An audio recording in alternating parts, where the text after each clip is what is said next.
ഇസ്ലാമിൻ തേജസാണവർ.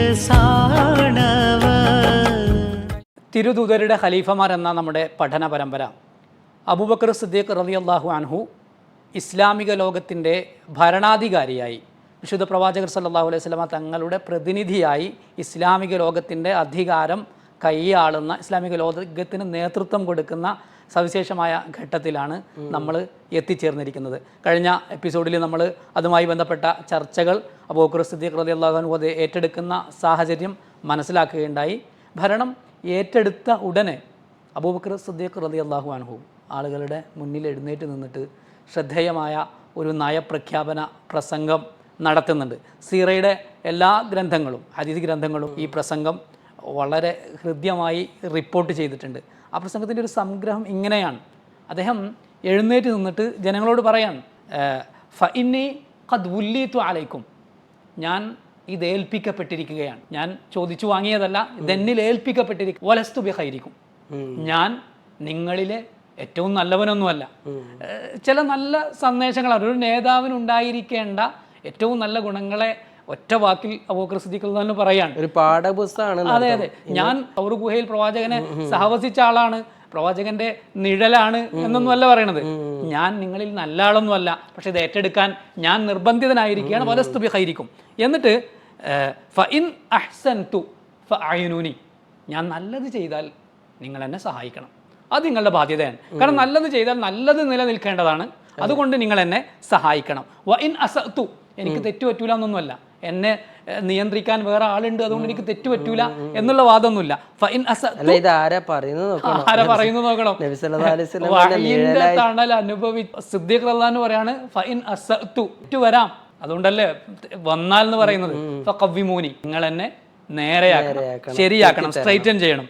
ഇനി അസ്സിദ്ഖു അമാന, ഉത്തരവാദിത്വം എന്ന് പറയുന്നത് സത്യസന്ധത നമ്മുടെ ഉത്തരവാദിത്തമാണ്. സത്യം ഉള്ളവരെ, സത്യസന്ധത തന്നെ വാക്കിലെ സത്യം മാത്രമല്ല, നമുക്ക് സത്യമേ ഉള്ളൂ, എന്തിലും സത്യമേ ഉള്ളൂ, വാക്കിലായാലും പ്രവൃത്തിയിലായാലും എല്ലാത്തിനേക്കാളും മുന്നിൽ നിൽക്കണം. നിലപാടുകളിൽ സത്യം മികച്ചു നിൽക്കണം. വൽ കദ്ബു ഖിയാന, കളവ് എന്ന് പറയുന്നത് ഏത് വിഷയത്തിലായിരുന്നാലും അത് വഞ്ചനയാണ്. സ്വന്തത്തോട് ചെയ്യുന്ന കളവ് ആത്മവഞ്ചനയാണ്, മറ്റുള്ളത് സമൂഹത്തോട് ചെയ്യുന്ന വഞ്ചനയാണ്. വൽ കദ്ബു ഖിയാന വല്ലഈനിയാണ് ഒരു ഭരണാധികാരി എന്ന അർത്ഥത്തിലുള്ള അബൂബക്കർ സിദ്ദീഖ് റളിയല്ലാഹു അൻഹുവിൻ്റെ ആർജവം നമ്മൾ കാണുന്നത്. ആദ്യ പ്രസംഗത്തിൽ തന്നെ പറയാണ്, വല്ലഈഫു ഫീക്കും ഖവിയ്യുൻ ഇൻദി ഹത്ത അറുദ്ദ ഹഖ്ഖഹു ഇൻഷാ അല്ലാഹ്, നിങ്ങളിലെ ദുർബലനാണ് എൻ്റെ മുന്നിൽ ഏറ്റവും ശക്തൻ, കാരണം അവനാണ് ഞാൻ അവകാശം നേടിക്കൊടുക്കേണ്ടത്, അതുകൊണ്ട് അവൻ ശക്തനാണ്. ഇനി വൽ ഖവിയ്യു ഫീക്കും, നിങ്ങളിലെ ശക്തൻ, അവനെ ഞാൻ വില വെക്കുന്നേ ഇല്ല, അവൻ ദുർബലനാണ്. ഏതുവരെ?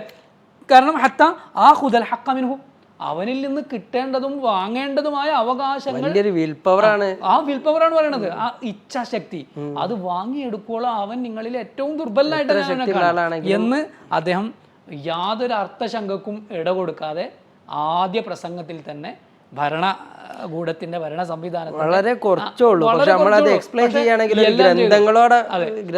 എല്ലാം വന്നു. വ്യക്തിപരമായ കാര്യം വന്നു, എന്താണ് മാർഗദീപം എന്ന് വന്നു, എന്താണ് പോളിസി എന്ന് വന്നു, എല്ലാം വന്നു.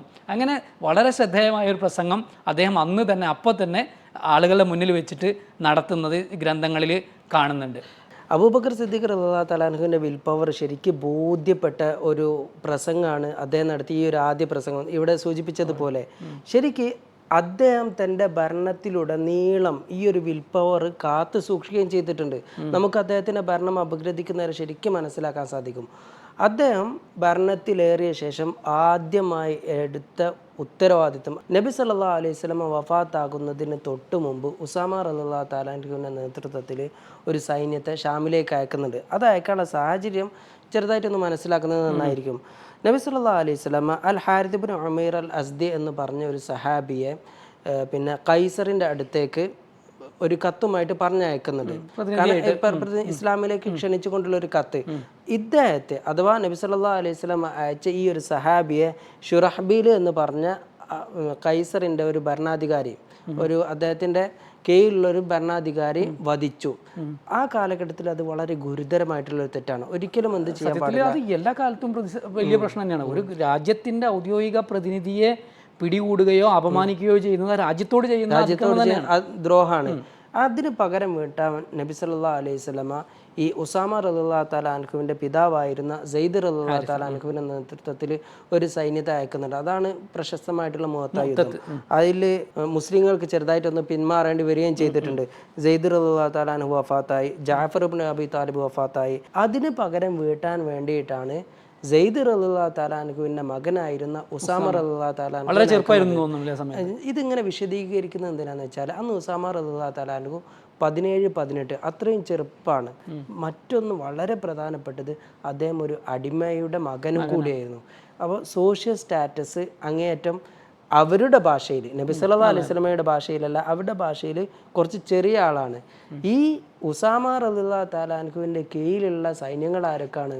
ഈ പറഞ്ഞ അബൂബക്കർ സിദ്ദീഖ് റളിയല്ലാഹു തആല അൻഹുണ്ട്, ഉമർ റളിയല്ലാഹു തആല അൻഹുണ്ട്. അങ്ങനെ വലിയ വലിയ കിബാർ നാസ് മാത്രമാണ്, വലിയ വലിയ ആൾക്കാർ മാത്രമാണ് അവരുടെ കൂട്ടത്തിലുള്ളത്. അപ്പോൾ അവർ ഒരുപാട് വിമർശിക്കുന്നുണ്ട്. നബി സല്ലല്ലാഹു അലൈഹി വസല്ലമയോട് തന്നെ പറയുന്നുണ്ട്, ഇങ്ങനെ പിന്നെ സെയ്ദ് ഉസാമ റളിയല്ലാഹു തആല അൻഹുവിനെ മാറ്റാൻ വേണ്ടി പറയുന്നുണ്ട്. പക്ഷെ നബി സല്ലല്ലാഹു അലൈഹി വസല്ലം മാറ്റുന്നില്ല. പിന്നീട് നബി സല്ലല്ലാഹു അലൈഹി വസല്ലം വഫാത്തായതിനു ശേഷം ഉസാമ റളിയല്ലാഹു തആല അൻഹുവിൻ്റെ ആ സൈന്യം പോണില്ല കേട്ടോ. കാരണം അവർ പുറപ്പെട്ടു, പക്ഷേ രോഗം മൂർച്ഛിക്കുന്നു എന്ന് വന്നപ്പോൾ ഇപ്പോൾ എന്താണ് സാഹചര്യം എന്ന് അറിയില്ലല്ലോ. അപ്പോൾ അവർ പിന്നെ യാത്ര തുടരുന്നില്ല, അതിർത്തിയിൽ നിൽക്കുകയാണ് ചെയ്യുന്നത്. അങ്ങനെ വഫാത്ത് ആയതിന് ശേഷം അവരൊക്കെ തിരിച്ച് വന്ന് ആ കാര്യങ്ങളൊക്കെ കർമ്മങ്ങളൊക്കെ കഴിഞ്ഞതിന് ശേഷമാണ് അടുത്ത ഘട്ടം ഉണ്ടാകുന്നത്. അങ്ങനെ അബൂബക്കർ സിദ്ദീഖ് റളിയല്ലാഹു തആല അൻഹു അവരെ അയക്കാൻ വേണ്ടി തീരുമാനിച്ചു. അപ്പോൾ വലിയ സഹാബികളൊക്കെ വന്ന് പറയുന്നുണ്ട്, ഈ ഒരു സാഹചര്യത്തിൽ ആ ഒരു തീരുമാനം എടുക്കരുത്, കാരണം അത് വലിയൊരു ക്ഷീണം വരുത്തും.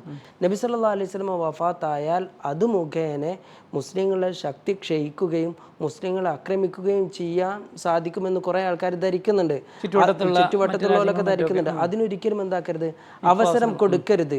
അപ്പോൾ ഈ ഒരു സാഹചര്യത്തിൽ അയക്കാതിരിക്കുന്നതായിരിക്കും എന്തുകൊണ്ടും നല്ലത് എന്ന് പല സഹാബാക്കളും, ഈവൻ ഉമർ റളിയല്ലാഹു തആല അൻഹു, ധീരനും വീരനും വില്ലാളി വീരനും എന്നൊക്കെ നമുക്ക് പറയാവുന്ന ഉമർ റളിയല്ലാഹു തആല അൻഹു പോലും ഈ ഒരു സ്റ്റാൻഡാണ് എടുക്കുന്നത്.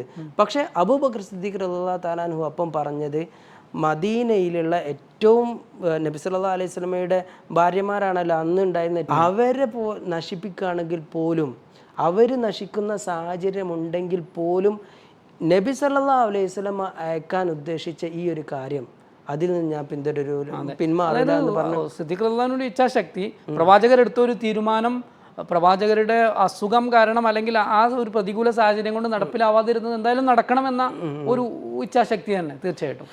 അവിടെ അബൂബക്കർ സിദ്ദീഖ് റളിയല്ലാഹു തആല അൻഹു പറഞ്ഞു, ലൗ ജറത്തിൽ കിലാബു ബി അർജുലി അസ്വാജിൻ നബി സല്ലല്ലാഹു അലൈഹി വസല്ലം, നബി സല്ലല്ലാഹു അലൈഹി വസല്ലം അയച്ചൊരു സൈന്യത്തെ ഒരു നിലക്കും ഏത് സാഹചര്യം അത് എത്ര സീവിയർ ആണെങ്കിലും അതിൽ ഞാൻ ക്യാൻസൽ ചെയ്യൂല. വലാ ഹലൽതു ലിവാഅൻ അഖദഹു റസൂലുള്ളാഹി സ്വല്ലല്ലാഹു അലൈഹി വസല്ലം, നബി സല്ലല്ലാഹു അലൈഹി വസല്ലം കെട്ടിയ ഒരു കൊടി അതും ഞാൻ അയക്കൂല എന്ന് പറഞ്ഞ് അതന്നെ ഉമർ റളിയല്ലാഹു തആല അൻഹു അടക്കമുള്ള സഹാബാക്കൾ അടക്കം പറയുന്നുണ്ട്. പക്ഷേ അബൂബക്കർ സിദ്ദീഖ് റളിയല്ലാഹു തആല അൻഹു ഒരിക്കലും തൻ്റെ തീരുമാനത്തിൽ നിന്ന് പിന്മാറിയില്ല. കാരണം ഒന്നാമതായിട്ട് അവിടെ മനസ്സിലാക്കേണ്ടത്, നബി സല്ലല്ലാഹു അലൈഹി വസല്ലം എന്താണോ പറഞ്ഞത് അത് നടപ്പിലാക്കാൻ ഏത് വില കൊടുത്തും ഏത് സാഹചര്യത്തിലും തയ്യാറാവണമെന്നുള്ള വലിയൊരു സന്ദേശമാണ് അബൂബക്കർ സിദ്ദീഖ് റളിയല്ലാഹു തആല അൻഹുവിൻ്റെ ഈ ഒരു ചരിത്രം നമ്മളെ പഠിപ്പിക്കുന്നത്. അങ്ങനെ അബൂബക്കർ സിദ്ദീഖ് റളിയല്ലാഹു തആല അൻഹു പിന്നെ സൈന്യത്തെ അയക്കുന്ന സന്ദർഭത്തിൽ അവർക്ക് കൊടുക്കുന്ന ചില ഉപദേശങ്ങളുണ്ട്, ചരിത്രത്തിൽ വളരെ പ്രാധാന്യത്തോടെ പറയാണ്. അത് ഒരു കമാൻഡർ ഇൻ ചീഫിൻ്റെ ഒരു ഉത്തരവാദിത്തമാണ്.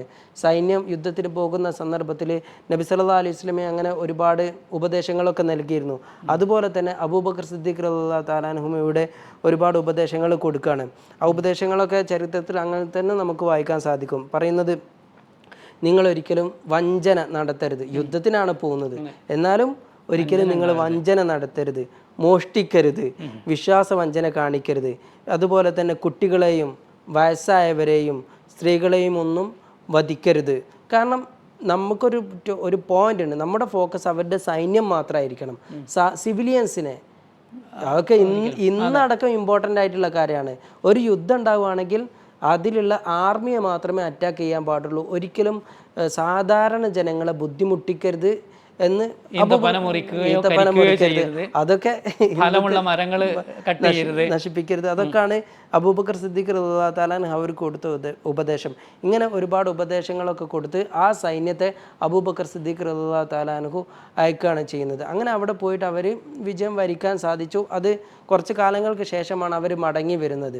ആ വലിയൊരു സന്തോഷ ഒരു പക്ഷേ അബൂബക്കർ സിദ്ദീഖ് റളിയല്ലാഹു തആല അൻഹു ഭരണം ഏറ്റെടുത്തതിന് ശേഷം ആദ്യമായിട്ട് ലഭിച്ച വലിയൊരു സന്തോഷ വാർത്ത ഈ ഉസാമ റളിയല്ലാഹു തആല അൻഹുവിൻ്റെ ഈ ഒരു വിജയമാണ് എന്ന് ചരിത്ര ഗ്രന്ഥങ്ങളിലൊക്കെ നമുക്ക് വായിക്കാൻ സാധിക്കും. ഇങ്ങനെ ഒരു ധീരമായിട്ടുള്ള നിലപാട് അബൂബക്കർ സിദ്ദീഖ് റളിയല്ലാഹു തആല അൻഹു ഭരണം ഏറ്റെടുത്ത് ഉടനെ തന്നെ നടത്തുകയും ചെയ്യുന്നത്. അവിടെയാണ് നമ്മൾ ഇവിടെ ശ്രദ്ധേയമായ വേറൊരു കാര്യം, അബൂബക്കർ സിദ്ദീഖ് റളിയല്ലാഹു അൻഹു രാജ്യത്തിൻ്റെ ഭരണാധികാരിയാണ്. ഉസാമ ബിൻ സെയ്ദ് ചെറുപ്പക്കാരൻ സൈന്യത്തിൻ്റെ ഉത്തരവാദിത്വം അല്ലെങ്കിൽ പുറത്തു പോകുന്ന സൈന്യത്തിൻ്റെ മേധാവിയാണ്. അപ്പോൾ തീരുമാനങ്ങളൊക്കെ കഴിഞ്ഞ് നിർദ്ദേശങ്ങളൊക്കെ കൊടുത്ത് അതിർത്തിയിലേക്ക് സൈന്യത്തിൻ്റെ കൂടെ അബൂബക്കർ സിദ്ദീഖ് റളിയല്ലാഹു അൻഹുവും പോകുന്നുണ്ട്. അപ്പോൾ താരതമ്യേന ചെറുപ്പക്കാരനായ ഉസാമ ബിൻ സെയ്ദ് റളിയല്ലാഹു അൻഹുവിന് ചെറിയ അസ്വസ്ഥത. അദ്ദേഹം വാഹനപ്പുറത്തിരിക്കുകയാണ്. അതേസമയം രാജ്യത്തിൻ്റെ ഭരണാധികാരി പ്രവാചകൻ്റെ സന്തത സഹചാരി ഖലീഫത്ത് റസൂലില്ല നടക്കുകയാണ്. അപ്പോൾ അദ്ദേഹം വാഹനപ്പുറത്ത് നിന്ന് ഇറങ്ങാൻ വേണ്ടിയിട്ട് ശ്രമിക്കുന്നുണ്ട്. അപ്പോൾ ഉസാമ റളിയല്ലാഹു അൻഹു അബൂബക്കർ സിദ്ദീഖ് റളിയല്ലാഹു അൻഹുവിനോട് പറയാണ്, യാ ഖലീഫത്ത റസൂലില്ല വല്ലാഹി ല തർക്കബന്ന ഔ ല അൻസിലന്ന. ഒന്നുകിൽ നിങ്ങൾ വാഹനപ്പുറത്ത് കയറണം, അല്ലെങ്കിൽ ഞാനും ഇറങ്ങും. നിങ്ങൾ നടക്കുമ്പോൾ എനിക്ക് വാഹനപ്പുറത്ത് പോകാൻ വയ്യ. പക്ഷേ അവിടെ ഒരു പ്രോട്ടോകോൾ ഉണ്ടല്ലോ, ഒരാൾ സർവ്വ സൈന്യാധിപൻ സൈന്യത്തിന്റെ മേധാവി യുദ്ധത്തിന് പോവുകയാണ്, മറ്റേത് രാജ്യത്തിന്റെ സർവ്വ മേധാവി അവരെ യാത്രയാക്കാൻ ഒരു ആദരവിന് വേണ്ടി അവരുടെ കൂടെ നടക്കുകയാണ്. അപ്പോൾ അതിന്റെ പ്രോട്ടോകോൾ തന്നെ പാലിക്കണം. അത് പാലിച്ചുകൊണ്ട് അബൂബക്കർ റളിയല്ലാഹു അൻഹു അപ്പോൾ കൊടുത്ത മറുപടി ഇങ്ങനെയായിരുന്നു, വല്ലാഹി ലാ തൻസിൽ വല അർക്കബ്. നിങ്ങൾ ഇറങ്ങുകയുമില്ല, ഞാനോട്ട് കയറുന്നുമില്ല. ഇത് വല്ലാത്ത സ്വാഭാവികമായ ഒരു രാജ്യത്തിൻ്റെ എല്ലാ വിവരങ്ങളും അറിയുന്ന അല്ലെങ്കിൽ എല്ലാ കാര്യങ്ങളെയും മെയ്വഴക്കത്തോടെ നിയന്ത്രിക്കുന്ന ഒരു ഭരണാധികാരിയുടെ ശ്രദ്ധേയമായ മറുപടി പോലെ അദ്ദേഹം പറയാണ്. എന്നിട്ട് അതിൻ്റെ തുടർച്ചയിൽ വേറൊരു കാര്യം കൂടിയുണ്ട്. അബൂബക്കർ സിദ്ദീഖ് റളിയല്ലാഹു അൻഹു വേണമെങ്കിൽ സ്വന്തമായി തന്നെ പറയാം, ഉമർ താങ്കളോടുകൂടെ ഈ യുദ്ധത്തിന് വരുന്നില്ല, ഇവിടെ ആവശ്യമുണ്ട് എന്ന് പറയാം. അങ്ങനെയല്ല പറയുന്നത്. അബൂബക്കർ സിദ്ദീഖ് റളിയല്ലാഹു അൻഹു ചെന്നിട്ട് 17 വയസ്സുകാരനായ ഉസാമയോട് പറയാണ്, ഇൻ റഅയ്ത അൻ തുഈനനി ഫീ ബി ഉമറ ഫഫഅൽ. ഉമറിന് എനിക്ക് ഇവിടെ ചില ആവശ്യങ്ങളുണ്ട്, അപ്പോൾ നിങ്ങൾ സമ്മതം തന്നാൽ എനിക്ക് ഉമറിനെ ഇവിടെ ചില കാര്യങ്ങളിൽ ഉപയോഗിക്കാമായിരുന്നു എന്ന് സൈന്യാധിപനോട് രാജ്യത്തിൻ്റെ ഭരണാധികാരി പോയിട്ട് പറയാൻ അതിനലഹു. അപ്പോൾ ഉസാമ സമ്മതം കൊടുത്തു, ഉമർ വരേണ്ടതില്ല റളിയല്ലാഹു അൻഹു എന്ന് പറയാം. ബഖിയ ഉമറു മഅ അബൂബക്കർ.